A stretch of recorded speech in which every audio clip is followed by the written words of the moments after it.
வெளிநாடு செல்வதற்கு தயாராகவிருந்த முல்லைத்தீவு ஜோகபுரம் மல்லாவி பகுதியினைச் சேர்ந்த ஆனந்தராசா ஜீவன் என்ற இளைஞன் 20 லட்சம் ரூபாய் பணத்துடன் ஜோகபுரத்திலிருந்து பாண்டியன்குளம் சென்ற நிலையில் காணாமல் போயிருந்தார். காணாமல் போன இளைஞரை அவரது குடும்பத்தினர் தேடிய நிலையில் வவுனிக்குளத்திலிருந்து கடந்த ஜூலை மாதம் 30ஆம் தேதி சடலமாக மீட்கப்பட்டதுடன் கழுத்து நெரிக்கப்பட்டு கொலை செய்யப்பட்டதாக சட்ட வைத்திய அதிகாரியின் அறிக்கை உறுதிப்படுத்தியிருந்தது. இதனைத் தொடர்ந்து கொலையுடன் தொடர்புடைய எவரும் கைது செய்யப்படாத நிலையில் குறித்த இளைஞனின் கொலைக்கு நீதி கோரி மல்லாவியில் பொதுமக்கள், பொது அமைப்புகள் மற்றும் வர்த்தக சங்கம் என்பன இணைந்து மாபெரும் போராட்டம் ஒன்றை கடந்த ஆகஸ்ட் மாதம் நடத்தியிருந்தனர்.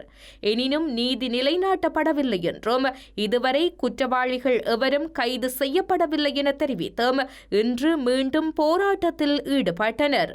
இன்று மல்லாவி மத்திய பேருந்து நிலையம் முன்பாக ஆரம்பிக்கப்பட்ட இந்த மாபெரும் கவனஈர்ப்பு போராட்டமானது மல்லாவி காவல் நிலையம் வரை சென்று அதற்கு முன்னால் போராட்டம் இடம்பெற்றது. ஆர்ப்பாட்டத்தில் கலந்து கொண்டவர்கள் ஒன்று கூடி ஜீவன் மரணத்திற்கு நீதி வேண்டும், கொலையாளிகளை நீதியின் முன்னிறுத்து விசாரணைகளை துரிதப்படுத்தி நீதியை பெற்றுத்தா, எமது நண்பனின் மரணத்திற்கு நீதி வேண்டும், வஞ்சகரின் சூழ்ச்சிக்கு முடியவில்லையா, எமது பிள்ளைக்கு நீதி வேண்டும் போன்ற வாசகங்கள் எழுதிய பதாதைகளை ஏந்தியவாறு போராட்டத்தில் கலந்து கொண்டுள்ளனர்.